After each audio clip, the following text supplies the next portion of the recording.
আসসালামু আলাইকুম। আজকে একটা মাছের রেসিপি শেয়ার করব।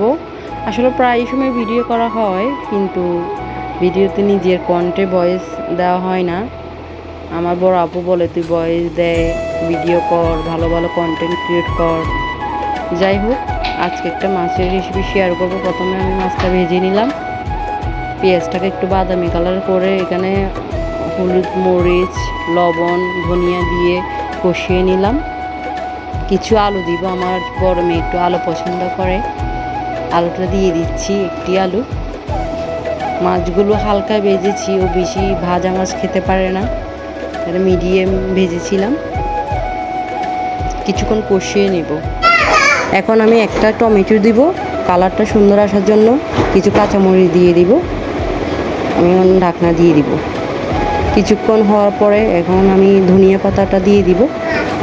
একটু ঝোল ঝোল রাখবো, যেহেতু আমার মেয়ে একটু ঝোল পছন্দ করে। আসলে বেশি ময় মশলা আমি পছন্দ করি না, সীমিত ময় মশলা দিয়ে রান্না করি। রান্নাটা কেমন হলো জানাবেন। আসসালামু আলাইকুম।